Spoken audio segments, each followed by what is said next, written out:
Mana biz hozir o'qiyotgan tarovih namozimiz.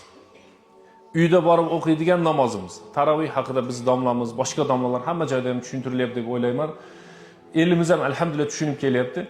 Avvalo bo'lib, uyingizdan kelib, masjidga tahorat, ibodat uchun kelgandan keyin 2 rakat o'qib ketib qolmaylik. 4 rakat, 8 rakat o'qib ketib qolmaylik, hurmatli jamoat. Biz Ramazon oyidamiz. Shaytonda aybni yuklamaylik, shayton baylangan. O'zimiz yalqovligimizni shaytondan deb aytmaylik. Xatm Qur'onni o'qishni bilmaganlar bor ichimizda. Imomlar o'qib beryapti, shu sizga xatm Qur'on bo'lib o'tadi inshaalloh. Imom o'qib bersa, kecha kimdir 20 rakat o'qib bir parada turgan bo'lsa, bilmayman bu masjid qancha o'qiyapti, bir pora xatm qilgan bo'ladi. Ibodat oson emas. Kechga roza tutishlik oson emas.